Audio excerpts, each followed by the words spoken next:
සාදරයෙන් පිළිගන්න ඔයාලා සියලු දෙනාම සිම්පල් ඉංග්ලිෂ් YouTube channel එක වෙත. අපි අදත් බලමු ඉංග්‍රීසි කතා කරන්න ඔයාලට අත්‍යවශ්‍යම වචන කීපයක්. මම කලින් වීඩියෝ වලත් වචන දාලා තියෙනවා.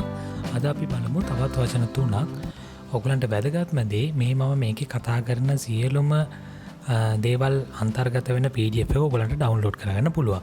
මම description එකේ දාලා තියන්නම් ෆයිල් එක. ඔයගොල්ලෝ ඒකෙන් ඩවුන්ලෝඩ් කරගන්න. channel එක subscribe කරලා නැත්නම් දැම්ම කරන්න ගිහිල්ලා මොකද ඔයාලට මම හැමදාම දාන වීඩියෝ එකෙන් මොන හරි දෙයක් ඉගෙන ගන්න පුළුවන්.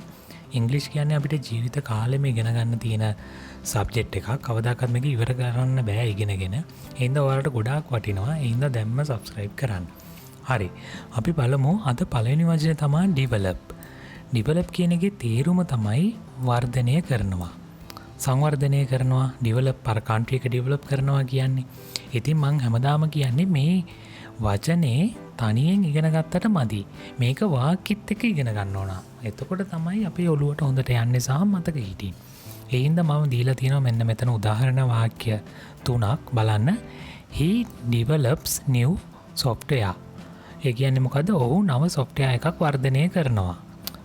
ඇත්තටම අපි නිකන් කියද්දි කියන්නේ ඔහු software එකක් හදනවා. ඒක අර සිංහලෙන් කියද්දි වර්ධනය කරනවා වගේ කියන්නේ. මොකද අපි software development කියලා තමයි කියන්නේ. ඊට ඊළඟ එක බලන්න. The city develops rapidly. නගරය වේගෙන් වර්ධනය වෙනවා. rapidly කියන්නේ වේගෙන්. හරි. මේක මෙන්න මේ අදහසත් එක්කම ඔලුවට දාගන්න. ඊට පස්සේ අපි බලමු මේ වාක්‍යය. She develops her skill over time. ඇය කාලයත් එක්ක ඇගේ නිපුණතාව වර්ධනය කරනවා. She develops her skill over time. හරි. ඔන්න දැන් මේ develop කියන වචනේ ඔයගලන්ගේ ඔළුවට ගියා මේ වාක්‍ය තුනත් එක්ක. ඒ වගේම මේ වචනේ develop කියන්නේ present tense එක. ඒකේ past tense එක අපි බලමු. මේක මම යටින් දාලා තියෙනවා. past tense එක තමයි මේ දාලා තියෙන developed ed එකතු වෙනවා. ඒ කියන්නේ අපි කරලා ඉවර නන්නේ past tense එක ගන්න. මේ බලන්න. He developed a new software. ඔහු නව software එකක් වර්ධනය කළා. කලින් තිබුණේ වර්ධනය කරනවා කියන එක නේ present tense. මේක දැන් ඉවර නිසා ඔහු නව software එකක් වර්ධනය කළා. He developed ed දාලා තියෙන්නේ. මේක බලන්න. The city developed rapidly. නගරය වේගෙන් වර්ධනය වුණා. සංවර්ධනය වුණා. වෙලා ඉවරයි past tense. දැන් මේක බලන්න. She developed her skill over time. ඇය කාලයත් එක්ක ඇගේ නිපුණතාවය වර්ධනය කළා. මේ past tense එක. ඒ හින්දා ඔයා develop කියන වචනේ ඉගෙන ගන්නකොට මේ past එකයි present එකයි දෙකම එකට ඉගෙන ගන්න. එතකොට ඔයාලට ගොඩක් ලීසි ඉංග්‍රීසි තේරුම් ගන්න. අපි බලමු දැන් දෙවෙනි වචනේ. මේක තමයි remember. remember එකේ present tense එක තියෙන remember කියලා අපි කියන්නේ මතක තබා ගන්නවා. දැන් අපි බලමු වාක්‍යය. I remember her name. මම ඇගේ නම මතක තබා ගන්නවා. He remembers to call his mom. ඔහුගේ අම්මට කතා කරන්න මතක තබා ගන්නවා. ඊළඟ එක බලමු. They remember the old days. ඔහු පැරණි දවස් මතක තබා ගන්නවා. හරි. දැන් remember කියන එක හොඳට ඔළුවට දාගන්න. ඒ වගේම අපි බලමු මේ remember එකේ past tense එක මොකක්ද කියලා. කියන්නේ අතීත කාලෙක. ඒක මම මේ යටින් දාලා තියෙනවා. මේ past tense යටතේ දාලා තියෙන්නේ. remember කියන එකේ past tense එක remembered ed දාලා තියෙන්නේ. දැන් බලමු. I remembered her name. මම ඇගේ නම මතක තබා ගත්තා. He remembered to call his mom. ඔහුගේ අම්මට කතා කරන්න මතක තබා ගත්තා. They remembered the old days. ඔවුන් පැරණි දවස් මතක තබා ගත්තා. මේ remember කියන එකේ past tense එක තමයි remembered. මේක හොඳට ඔළුවට දාගන්න. ඊළඟට අපි බලමු තුන්වෙනි වචනේ මොකද්ද? determine. determine කියන්නේ තීරණය කරනවා, තීරණය වෙනවා වගේ අදහසක්.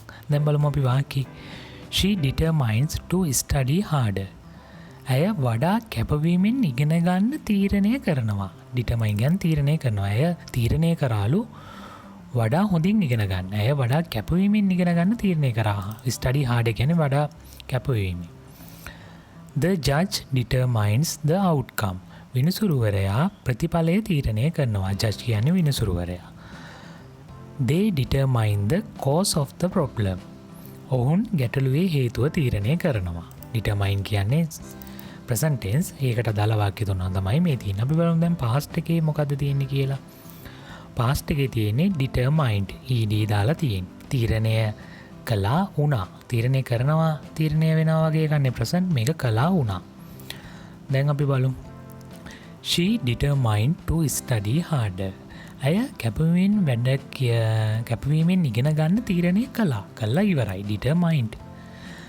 The judge determined the outcome. විනිසුරුවරයා ප්‍රතිඵලය තීරණය කළා ඉවරයි. The judge determined. They determined the cause of the problem. ඔවුන් ගැටලුවේ හේතුව තීරණය කළා ඉවරයි. හරි. දැන් අපි අද වචන 3ක් ඉගෙන ගත්තා. පළවෙනි එක තමයි develop. ඒකේ අපි past tense එක මොකද developed ed දාලා.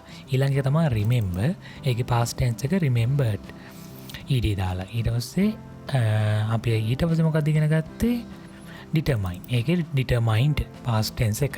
හරි. දැන් මේ PDF එක ඔයගොල්ලෝ download කරලා ඔයාලට මේ වචන තුන අමතක වුණොත් ආයි බලන්න. ඒ වගේම මම මේ channel එක subscribe කරලා තියාගන්න. මොකද අපි මම තව වීඩියෝ දානවා. වචන විතරක් නෙමෙයි sentence pattern ඔයගොල්ලන්ට English වලට ඕන හැම දෙයක්ම දානවා. ඔයගොල්ලන්ට class එකකදී කරන දේවල්ම තමයි මේ ඔක්කොම දාන්නේ. ඒ ඔයාලට ඇත්තටම වටිනවා මේව මෙහෙම ඉගෙන ගන්න එක ඔයාලගේ ජීවිතේට.